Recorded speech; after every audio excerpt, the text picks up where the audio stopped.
Ehtirosga kirgan paytlarda, qizlarni o'ylagan paytlarda jinsiy tomondan suyuqlik keladi. Bu kasallikmi yoki normami? Qanday holatlarda shifokorga uchrash kerak? Shu haqida video qilsangiz javob berib deb kommentariyamizga yozgan ekan. Assalomu alaykum. Haqiqatdan yoshlar orasida, ayniqsa uylanmagan yigitlar orasida mana shu savol ularni qiynab qo'yadi-da. Chiroyli qizlarni ko'rsa, mana hozir ijtimoiy tarmoqlarda, Instagram degan joylarda ko'p vobshe qizlar kiyimini yechib tashladi. Deyarli yalang'och. Mana shu badanni yalang'och, kiyimsiz ularni tanasini ko'rgan uylanmagan yigitlarda ularga bo'ysunmagan holatda gormonal jo'shqinlik hosil bo'ladi. Ehtiros, hirs uyg'onadi. Bu normal holatda yigit kishida bo'ladigan vaziyat. Shunga javoban unda ereksiya yuz beradi, ya'ni jinsiy a'zosi uyg'onadi. Mana shu jarayon bo'lganda albatta jinsiy a'zosining uchidan namlikka o'xshagan shilimshiq modda keladi.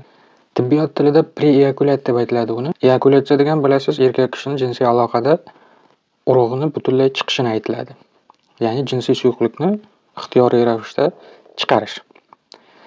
Endi shu narsa bo'lishidan oldin erkak kishida butunlay haqiqiy urug' suyuqligi chiqishdan oldin ehtiros paytida ozgina suyuqlik keladi.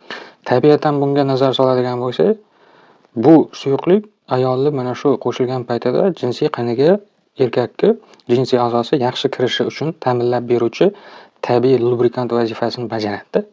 Bu suyuqlikning yana bir vazifasi u spermatozoidlar chiqishdan oldin spermatozoidlar tushadigan ayol qonini ichidagi infeksiya, mikrob, qandaydir zararli bakteriyalar bo'lsa, shularni oldiniga o'ldirib, shart-sharoitni haqiqiy urug' hujayralariga yaratib berish hisoblanadi. Ikkinchi asosiy vazifasi. Bu narsa ayolda ham chiqadi. Endi erkak bilan ayol yaqinlashgan paytida ularning qo'shilishi uchun silliqlikni bu narsa ta'minlaydi. Lekin agar siz yalang'och ayolni mana shu suratlarini, videolarini ijtimoiy tarmoqlarda ko'rsangiz, sizda ehtirosli holat tabiatan yuz beradi. Tabiiy jarayon bilan yuz beradi. Yoki ko'chada, yoki bu qiz bilan gaplashib turgan paytingizda, yoki mana shu chiroyli qiz bilan SMS yozishayotganingizda, telefonda suhbat qurayotganingizda ham bu vaziyat yuz berishi mumkin. Bular ham tabiiy normal jarayon hisoblanadi. Normada erkak kishining organizmi ishlab turganligidan darak beradi. Suyuqlik moddasi chiqqan paytida ko'pgina erkak kishilar hayron bo'ladi. Ko'pgina yigitlar qo'rquvga tushadi va videolarni qidirishni boshlaydi. Shu axtargan ma'lumotlarning ichida ko'pincha prostata bezining kasalliklaridan biri prostatitni belgisi bu deb aytilgan ma'lumotlarni ham o'qib ko'radi. Va shu bilan bir xavotirga tushadi, qaysilardir bir qanaqadir dori-davo choralarini axtarishni boshlaydi. Shuning uchun bugungi videoda obdon yashirmasdan aytayotman. Bunday holat bo'lsa, qandaydir dorini olib, qabul qilib uni to'xtataman deb urinmang. Iloji boricha ehtirosga kiritadigan videolar, uyatsiz ochiq-sochiq qizlarni ko'rib, bunday holatga o'zingizni tez-tez solmang.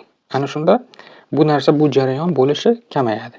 Lekin siz misol uchun tushunaman, yigitchilik, uchrashasiz, gohida yashirishga hojat yo'q, hamma boshidan o'tgan, qizi bo'ladi gaplashadigan. Qo'l ushlash yurib qo'yishi mumkin. O'tirib gaplashib o'tirgan holatlarda ham yelkasi tegib ketganda ham erkak kishining normada organizmi qo'zg'aladi. Ana shu qo'zg'alish natijasida unda yana namlik hosil bo'ladi. Endi bu uchrashuvdan keyin uchrashuvning o'zida shu narsa bo'layotganini sezadi. Uyga kelsa turushining ichki tomonida shilimshiq modda chiqqan, shunaqa bo'lib yopishib qolgan bo'ladi, nam bo'lib. Bu vahimaga tushadi. Menda bu narsani urug' suyuqligini ushlab turadigan klapim ketdimi deb xavotirga tushadi. Xavotirga o'rin yo'q. Bu hammada bo'ladi. Bu jarayon diydasi qolib ketgan erkaklarda uylangandan keyin shu ayol ko'rib, xotin ko'rib deydi-ku ko'cha tilida qo'pol aytganda, bir necha yillar o'tgandan keyin qolib ketadi. Ammo lekin normada baribir ayolini sog'insa yoki boshqa bir ayollarga shunaqa ehtirosga berilsa, bu suyuqlik chiqadi. Erkakka jinsiy a'zosi uyg'ondimi? Albatta jinsiy ana shu shilimshiq moddasi ishlab chiqariladi. Lekin uyg'onmasdan ishlab chiqadigan bo'lsa, bunaqa holatlarda tekshiruvdan o'tishga to'g'ri keladi. Umuman sizda qo'zg'alish bo'lmay, qaysidir yuqorida aytib o'tgan kabi jarayonlarga ehtirosga kirmay, o'zidan ichidan suyuqlik kelsa, bunaqa vaziyatda tekshiruvga yoki vrachga murojaat qilishga o'ylanib ko'rsa bo'ladi. Aslida normada shilimshiq moddani deyarli rangi bo'lmaydi. Suvdek bo'ladi yoki prozrachniy shaffof bo'ladi. Xuddi burundan chiqadigan shamollagandagi suyuqlikday bo'ladi. Agar unda qon aralash bo'lsa yoki mallamtir rang aralash bo'lsa, sassiq o'ta hid bo'lsa, og'riq bilan chiqayotgan bo'lsa, bunday holatlarda ham urologga uchrash kerak. Bunday jarayon tez-tez shiyish bilan namoyon bo'lsa yoki siyganda achish bilan namoyon bo'lsa, bunday vaziyatda ham yana bir narsa, uyqu paytida ham mana shu jarayon bo'lib ketishi mumkin. Nochная polyutsiya deb aytiladi. Bu haqida alohida chuqur ma'lumot berganman, lekin uylanmagan yigitlarda ko'pincha nochная polyutsiya urug' suyuqligini haqiqiy chiqib ketishi oyda, 2 oydan bir, 3 oydan bir ro'y beradi. Bu ham norma hisoblanadi. Qanday vaziyatlarda ko'proq bo'ladi?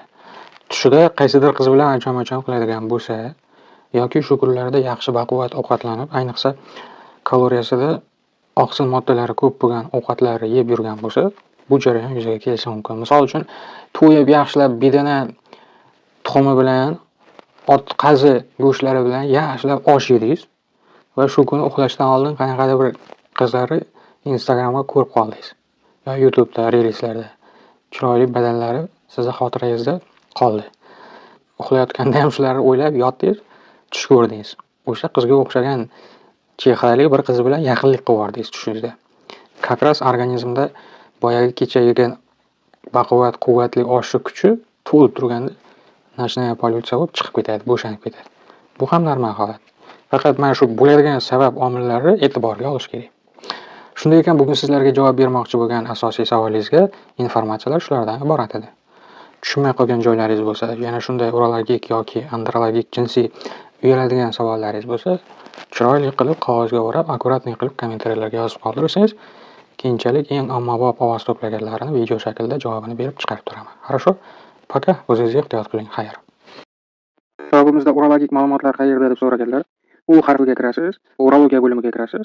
Barcha mana urologik ayollarga, erkaklarga tegishli bo'lgan masalalar, o't, uydo kasalligi, tarif, ma'lumotlar, sabablar, davosi, retseptlar yoki ginekologiya bo'limiga kirasiz. Mana bu yerda ayollarga tegishli bo'lgan barcha ginekologik holatlarga o't, uydo sababi va davo choralarigacha maslahatlar bor. Bu innovatsion mobil ilova hisobimizni iPhone'larga yuklash uchun App Store saytidan, iPhone emas telefonlar yuklash uchun telefoningizda Play Market yoki Google Play saytiga kirib, o'sha joydan birinchi yordam so'zini yozib, skachat qilib olishingiz mumkin. Yoki shu videoni tagiga ko'k yozuvda ssilka qoldiraman, uni ustiga bosib, skachat qilib yuklab telefoningizga o'rnatib olishingiz mumkin.